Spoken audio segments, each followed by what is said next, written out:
Several months back, Xiaomi launched their flagship Watch S4. It instantly became a fan favorite, and today Xiaomi is back with a 41mm variant. Oh, you mean a smaller copy? No, it does not look similar at all. In fact, it looks like a completely different product. It is smaller, lighter, made of even better materials, an updated Bluetooth version, and also packs in a skin temperature sensor. But they did not stop here. They have upgraded the heart rate sensor, significantly upgraded sleep tracking, added real-time broadcast of heart rate, and a lot more. But I'm not going to take Xiaomi's word for everything. I'm going to share my experience of using this thing for the past 15 days, comparing the heart rate sensor to a medical-grade FDA-approved ECG device, share how this watch worked with iOS 26, Android 16, the good, the bad, the problems I faced, and in the end, we're going to factor in the price to arrive at the definitive answer if this thing is worth buying or not, especially if you're from Europe. Inside the box, you get pretty much what you would expect. First comes the watch. Xiaomi sent me the black color, just as I was expecting.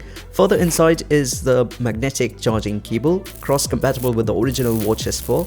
And finally, a very thick user manual. Starting with the design, this is like the sophisticated, toned down variant of the very rugged looking original Watch S4. The biggest advantage here is the stainless steel body, making it the most durable smartwatch right now in the studio. This has been through a lot of abuse in the festive crowd, and there is not a single scratch that I can notice. But this thing also gets quite a bit dirty, especially if you sweat a lot. I think a more matte brushed texture at the side would have solved this issue. The watch comes with a functional crown, and the haptics on this thing is just spot on. You can't help but notice the amount of effort they have put behind this thing to make it feel like the real deal. Down here is also a button to access the action center, very similar to the Watch S4. Now the straps are not made of silicone but fluoro rubber, which means they are very soft and very comfortable to wear. But if you don't like them, you can replace them with something else. The back includes all the sensors, and you also get the standard 2-pin magnetic charging interface. It is also water resistant. It has a 5 ATM rating, which is equivalent to 50 meters in depth. The watch can be worn in swimming pools, while swimming near the shore, and during other shallow water activities. However, it cannot be used in hot showers, saunas, or while diving. Make sure to avoid direct impacts from swift currents during water sports. Also, water resistance is not permanent and may deteriorate over time. I'm quoting all of these from the official website. The watch also supports gestures, like snapping can be mapped to rejecting a call or opening an app like weather. Overall, design-wise, I think it is a very unique and beautiful watch, especially in a market which is so very saturated with Apple Watch clones. This looks very original.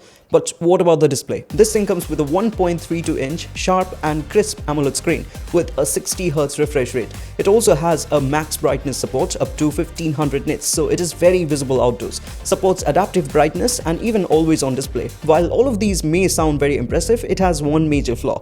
I feel like the adaptive brightness is not tuned properly. Indoors, the screen gets quite dark unless it is directly facing the source of light. I've tested it at different indoor scenarios. Sometimes it works, sometimes it doesn't. I don't know if this is an issue only with my model, but yeah, it is annoying, but also definitely fixable using a software update. But this is nothing compared to the issues that I face later. But before that part, let's talk about the different health tracking features, because they are the most important part of all modern smartwatches. Starting with the heart rate monitoring. For this step, I'm going to compare the heart readings, like I said, from the watch to a medical grade FDA approved ECG device. The 3 electrodes from the device will directly fetch the heart rate from my body, while Xiaomi uses its only one optical sensor. I did indoor cycling to see how fast the watch can catch up with the heart rate. The result is surprising. This thing is very accurate. The margin of error is quite low. Notice how the watch reading consistently is very close to the readings from the ECG monitor. To make things simpler, I even plotted the ECG device readings with the watch readings, and this is how the graph looks. Xiaomi supports smart continuous heart rate monitoring. This is turned on by default, so you continue to get your heart rate info throughout the day. There are other features too, like sustained high or low heart rate alerts, which can be turned on, along with a custom threshold for both of these. Next is the heart rate variability monitor, or the stress monitor.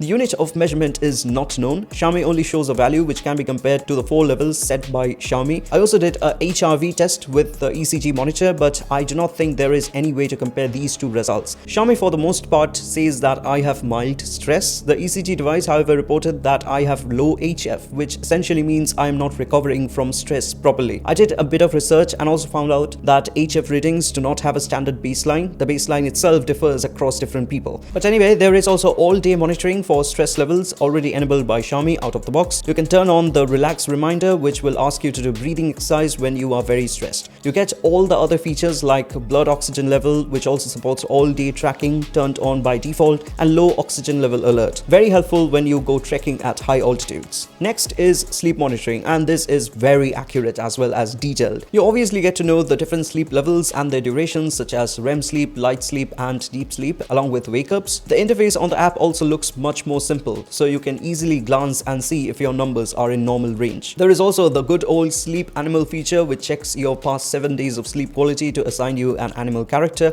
But the best and the most interesting part is the inbuilt sleep improvement plan. Here you just need to enter when you want to go to bed and when you want to wake up. The app then tells you the goals you need to hit in order to reach that intended sleep duration, such as avoiding naps for more than 30 minutes, getting enough sunlight, and also ensuring you work out for more than 30 minutes a day. All of these are tracked and ticked automatically. Well, most of them. Last but not the least is skin temperature. Essentially fetches the temperature of your skin. Here is also a skin temperature alert feature to set a threshold, and then the watch will alert you if it crosses that. Now let's talk about the software. The watch comes with the latest HyperOS 3.0, but honestly I can't notice any difference compared to the HyperOS 2.0. Everything looks similar. There are some new watch faces specifically made for the watch. They are pre-installed and can be switched easily. You can also browse an array of watch faces from the MI Fitness app. There is a massive library with some fun and interactive watch faces. I especially love this pet park watch face. There are different power consumption levels marked for each watch face,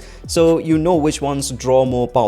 There are a large number of apps installed in the watch. The Workouts app supports a huge number of activities. There is almost everything you can ever ask for. 150 plus sport modes are available here.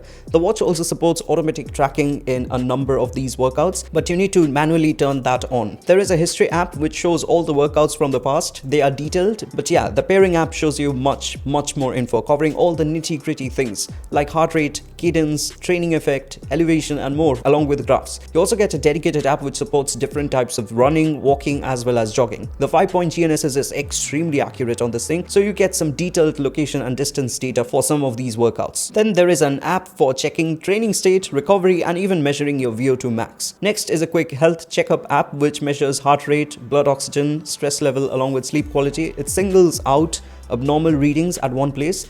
There is an app to check your vitality score, track them, contacts, Bluetooth calls, camera clicker, which also works on iOS, weather app, cards, music, torch, calendar, tasks or reminders, clocks and alarms with a smart wake up feature, and a lot more. But the best part of HyperOS is this connectivity. I can see all the connected devices directly from Xiaomi's control center. I can ring my watch if I can't find it, turn on or off the smart bulb, and also do the same from my watch. And the lightweight OS runs very smoothly on the watch. The 60Hz feels like 60Hz smooth. Now, this watch pairs with the MI Fitness app, and this is where most of the problems start. I don't know what happened with MI Fitness. It just does not perform as reliably as it used to. Especially when connected to iOS, I could not update the watch, and not just that, I could not install a new watch face. And even on Android, installing a new watch face takes a lot of time now. The sleep animal feature also does not work for me. It just keeps on loading forever. The app, my watch, and even my phone are all updated to the latest version. Well, these are just software problems, so I hope Xiaomi will fix them soon in the future with just updates.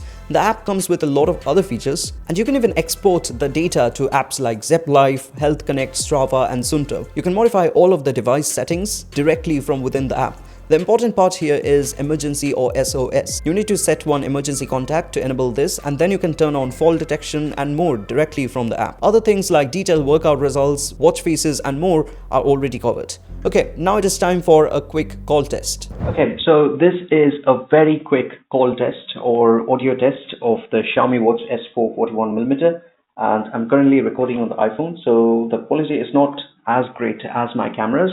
But anyway, the sound is more important over here. So currently the watch is almost an arm's length away from me. So this is how the microphone sounds on the watch. If I hold it close to my face, well, this is how it sounds like. And just to make the test more realistic, I'm going to play some street noise or traffic noise on my phone. Now it is playing some traffic noise. And this is how it sounds like. So again, let me know what you think about the voice isolation on the Xiaomi Watch S4. Okay, last but not the least comes the battery. There is a 320 mAh battery inside this watch, and according to Xiaomi, it can last up to 8 days under light usage, 4 days with normal usage, and 3 days with heavy usage. The interesting part is almost all of the extra features are turned on by default. I think I only had to switch on advanced sleep tracking, and that is all. I still got up to 6 days of battery life, after which it dropped down below 20%. But remember, I do not use AOD, so yeah, AOD was switched off all the time. But now I am keeping it on, so after a bit of testing, I'll also mention that battery life in the comments down below. At the price of just 159.99 euros, I think this is a steal deal, especially if accuracy and build quality is far more important than having the Wear OS tag, or if you want to use a watch with the flexibility to use it on an iPhone along with an Android. It is quite literally 100 euros cheaper than the latest budget Apple Watch SE.